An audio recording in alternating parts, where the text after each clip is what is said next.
Welcome, truth seekers. Today we are going to discuss the greatest war in recorded human history, the one that they won't tell you about. Have you ever wondered what happened to the advanced ancient technologies? Has it ever come to your attention that there are substantial gaps in mainstream history? Or perhaps, do you want to find out what the kangaroos have to do with all of this? Stick around to find out. This is the Great Shapist War, the infamous conflict which imprinted in a common worldview the false idea about Earth's shape for millennia to come. The ideologically radical round Earth theorem was used by the grandsons of Lucifer and the descendants of gnomes to brainwash people into believing in a grand conspiracy, which allegedly kept concealed the true shape of the lands we inhabit. By manipulating the masses and committing war crimes with ineffable cruelty, Round Earthers managed to overcome the Lechians, the brave guardians of the truth. The struggle lasted approximately 750 years, spanned all 7 continents, and ultimately cost the lives of over 1.5 billion people. As a result, during the course of the war, all resources, technologies, and vast amounts of knowledge of the past have been turned to dust, leaving the victors unable to rebuild or even come close to the prosperity once enjoyed by all humans. Even today, it is clear that so-called science is nowhere near that of the Lechian Empire. But if you are watching this, not all is yet lost. The Lechitic spirit is not yet undone. The past glory may still be reclaimed. However, for that to be possible, you must understand the course of the First Great Shapist War and the pivotal mistakes that lead to the victory of the forces of evil. Let's first try to grasp the state of the world before the war to better comprehend the calamitous downfall of Lechia. Around the 15th century BC, humanity developed a comprehensive linear system of writing, while the devious pagan sects, which have been pulling wool over people's eyes for ages, started to decline. This marked the beginning of the so-called true Enlightenment. At that time, Lechia was governed from its capital city Grodno, and its influence encompassed all of the inner earth, as per Dahmer's holy convent with God. Swavish the Wise, in one of the only accounts that survived to present day, recalls, Lechia, the scholar's dream, thrives on harmony, where knowledge guides governance, art enriches daily life, and justice flows like water. Citizens share abundance freely, guided by wisdom and empathy. No greed, no war. Only collective growth in mind, spirit, and beauty. A luminous beacon of human potential. May this, with the Almighty God's blessing, never come to an end. However, not everyone was happy with the status quo. Growing nationalist movements began to compromise the integrity of the empire. Instead of pacifying or otherwise managing the growing mistrust in Lechian authority, King Lechia, as a sign of goodwill, allowed for the creation of multiple autonomous and in many aspects independent countries. Of course, this only further undermined the hegemony of once untouchable Slavic state. Despite attempts at re-centralizing power, regional governors retained decisive influence in their own realms, effectively making Lechia a troubled confederation of shattered kingdoms, which, despite millennia-long tradition, was unable to channel any sort of executive power. Later Round Earther historians used this epic of history to manufacture the legacy of the most treacherous of the nations, the Chinese.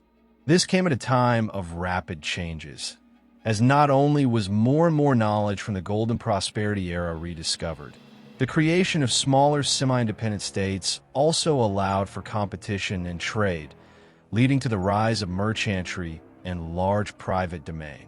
Especially Chinese companies accrued large amounts of valuables in violation of Lechia's independence treaties. Thus, despite the Lechitic Empire's monopoly over all goods, wealth was moving away from Grodno, where funding was getting increasingly hard to come by. This period also marks the first time in human history where money, social classes, and capitalism became a part of everyday life, or at least in modern understanding. In the following centuries, Lechia attempted to, with accordance to the wholly communarchic philosophy, impede the ever-accelerating developments. While it's true that this decision prevented something akin to an industrial revolution, which would spell disaster for society, it added to the already mounting advantage of autonomous regions over Lechia.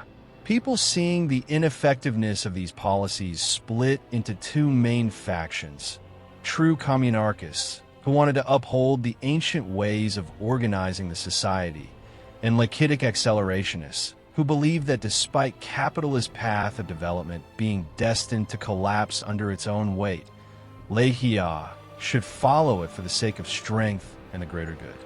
In the meantime, grandsons of Lucifer, with the support of the American governor, conducted a terrible genocide, cleansing the continent of nearly all Slavs.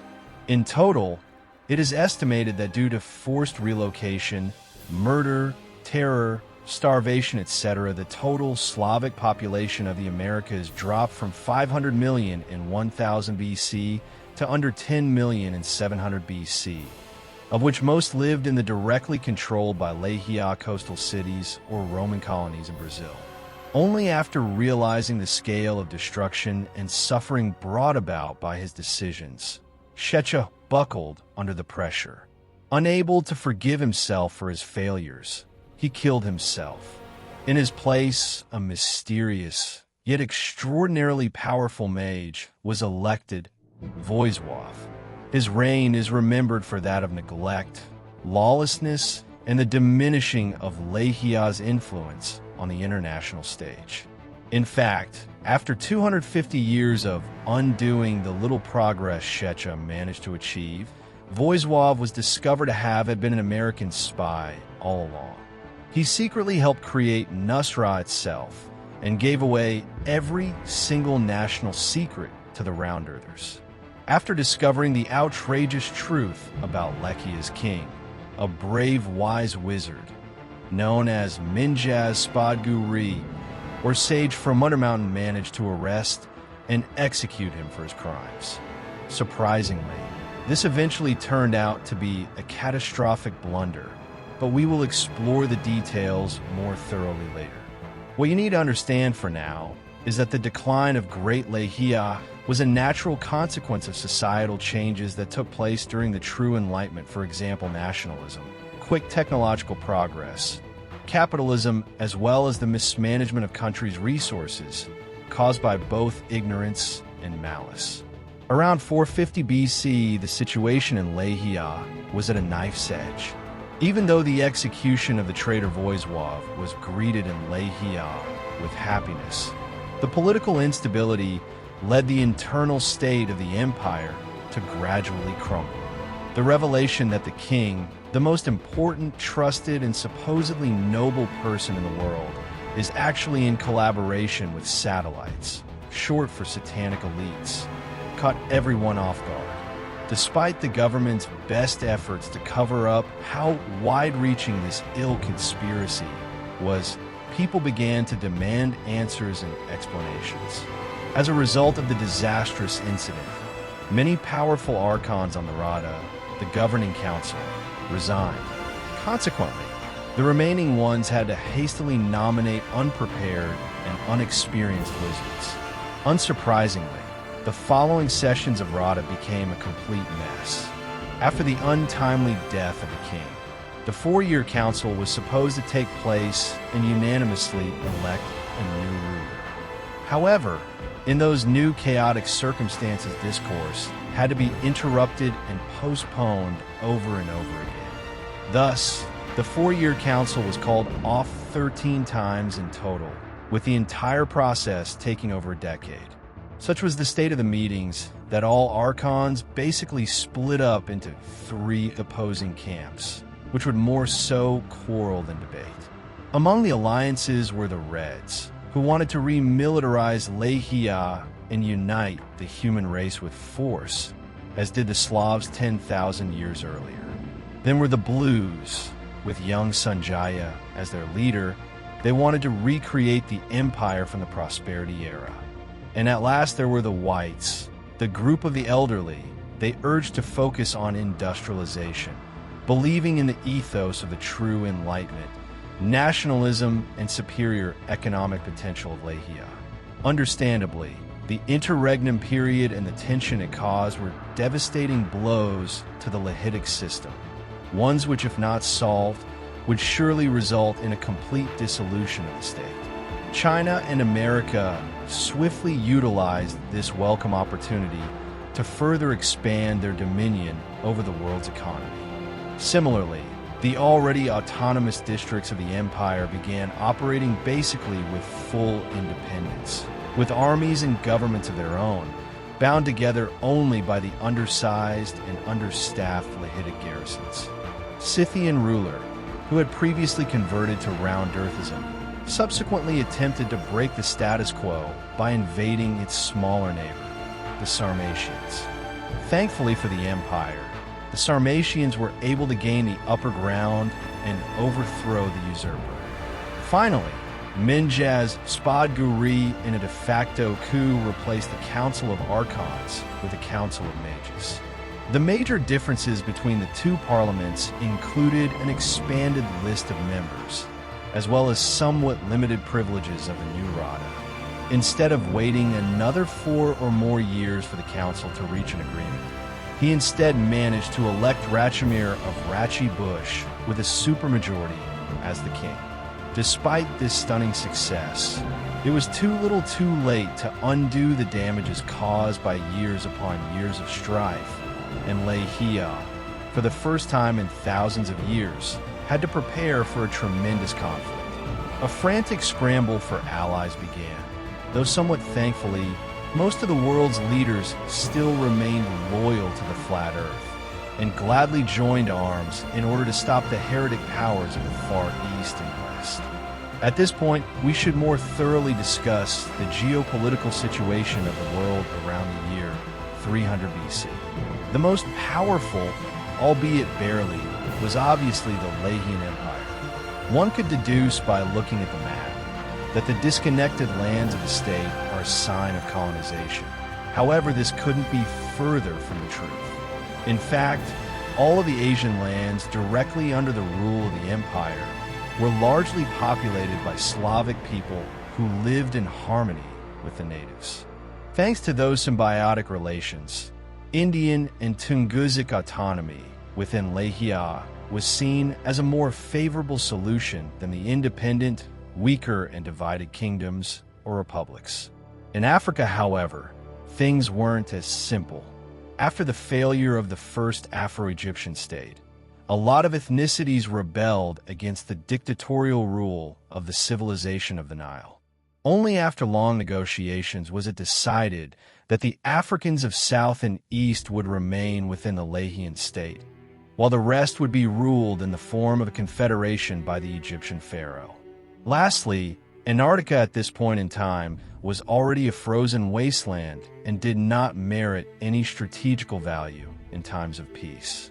Before the laser war, sparse settlements of humans and gnomes existed on the continent. However, those were destroyed in the conflict or later abandoned during the Great Dark Age.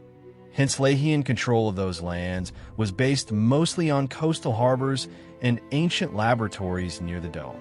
The arguably second most powerful state at the time was America. Following the Little American Civil War between human-led elites and Luciferian roundlings, the country entered its golden age of prosperity, based chiefly on slave-like labor of the native Indian populations in the South. As mentioned earlier, the Luciferians were also responsible for the genocide of Slavs on a hitherto unseen scale. Sadly, little more nuance is noted by ancient chronicles, as most of the information flow was strictly controlled by the grandsons of Lucifer.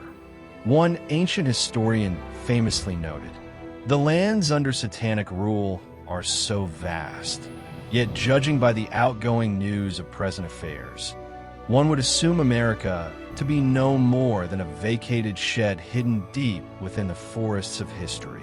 As you know, allied to America was the Chinese Empire, another great power which embraced round earth ideology. Gnomes, who had prior to their second great flight lived in the Americas, migrated in the millions to Eastern Asia during the Laser War. Over the centuries, despite heavy cleansing by the Anunnaki, especially in Japan and other coastal regions, gnomes have mingled with the local population and thus became an inseparable part of the Chinese identity. A more detailed description of the peoples inhabiting those lands and their origins is beyond the scope of this video. However, one aspect worth noting is their overwhelming hostility towards the Lechian Empire, which was seen as an arch-enemy of the Chinese. Prior to the Shapist War, China had abused the weakening of Lechia to illegally annex and ethnically cleanse the territories of modern-day Thailand and Myanmar. Additionally, Persia and Lechia were both forced to cede contested border provinces to the newly created Sino-Perso-Lechian condominiums of Western China and Manchuria. The former was inhabited by Turkic and Tibetan peoples, while the latter by Tungusic tribes, none of whom wanted to be incorporated into the Chinese Celestial Empire. Speaking of Persia, it was widely regarded as the fourth and last great power, although in practice it definitely didn't stand up to the name, as you will soon find out. Persia was ruled by the elites of mixed Slavic and Iranian origin. Obviously, this created great discontent in the Semitic, also known as Arab, part of the state, which deemed itself separate from Persian matters. Other flat Earthian, or up to that point neutral states were in descending importance resource-rich Oceania, powerful Rome, the loyal Ugriphinic state, Egypt, and Britain. Those will be explained more thoroughly when it's necessary to understand the events of the war. Lastly, the only other roundling-dominated state besides America and China was Greece. Now back to Lechia. With the guidance of Mędrzec Spodgóry, the Kangaroo Road was created, a major trade route going from Australia to Grodno, but fully bypassing China. By this point, the diplomatic situation between flat and round earthers had completely deteriorated. However, China still managed to use this opportunity as an excuse for drastic escalation. The casus belli they used was the Persian reluctance to accept a staged referendum, according to which the westernmost regions of the country were to be transferred to China as per people's desire to be unified with their eastern neighbor. On the eve of the war, Americans staged a false flag attack on a merchant Chinese vessel in the Gulf of Tonkin, creating an illusion of Lechia's invasion and the justness of following retaliatory action.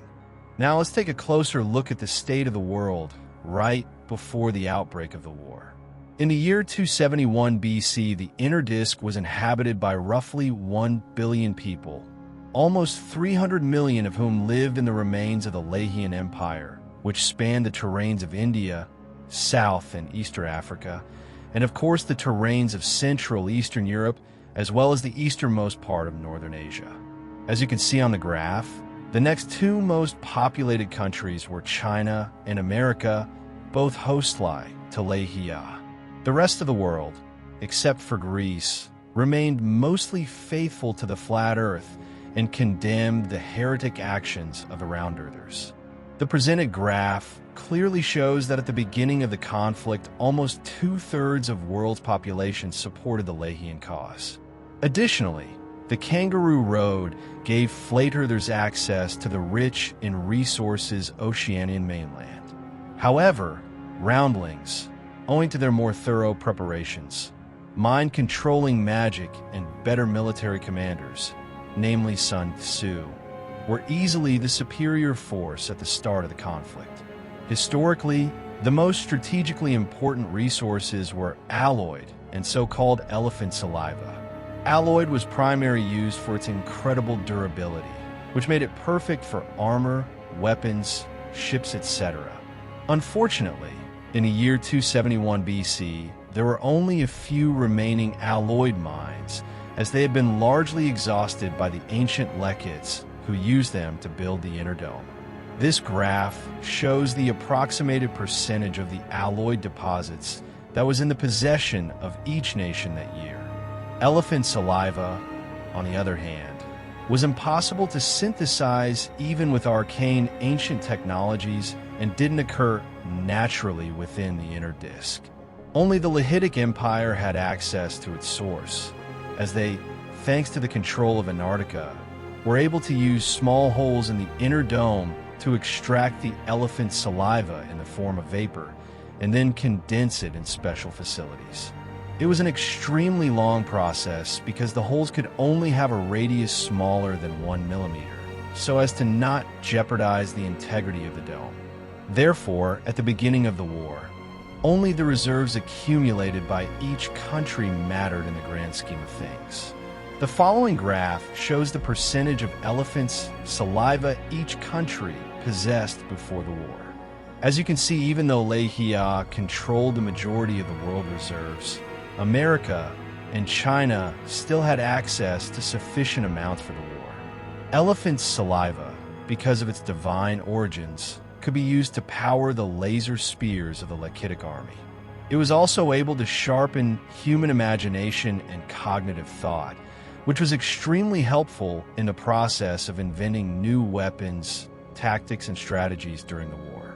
Another highly desired material was uranium-235, which was used in weapons of mass destruction and in nuclear reactors, powering various machines and providing electricity for the state.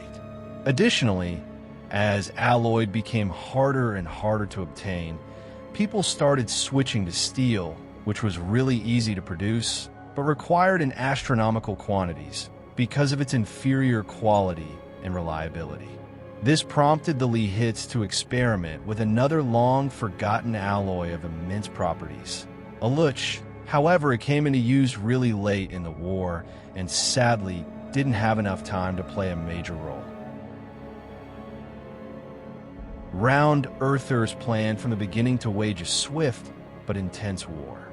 None could have expected how long the fighting would go on. As such, they devised a new doctrine of blitzkrieg, which aimed to defeat the unprepared enemy quickly via isolating pockets of units and striking them with numerically overwhelming force. The main strategical goal was to destroy the large Persian and Lechitic armies stationed in western and northern Chinese condominiums, then take India by surprise from the north, and thus seize a huge portion of the Flat Earthers' potential manpower, whilst at the same time cut off resource-rich Oceania from Lechian industry. Only after that would they move to destroy their weakened enemies one by one.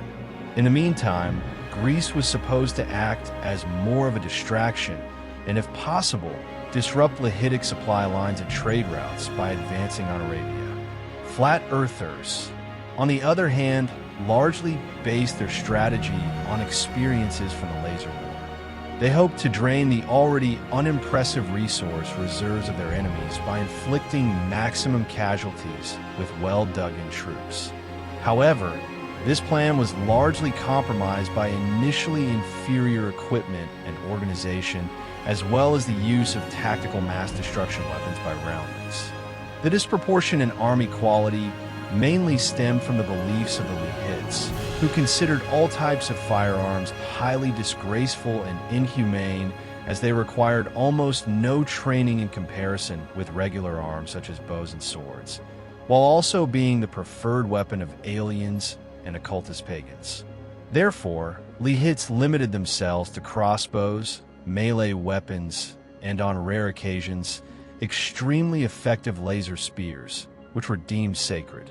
Interestingly, even though it seems quite hypocritical, Lechians didn't condemn the usage of weapons of mass destruction and conventional explosives, because those offered completely different capabilities in warfare, ones that could not be replaced by any other arms available at the time, and certainly not ones considered more honorable. In spite of weaker infantry, the Flat Earthers were superior in other aspects, such as cavalry, assuming it had proper training and experience, which was not common in the early stages of the war.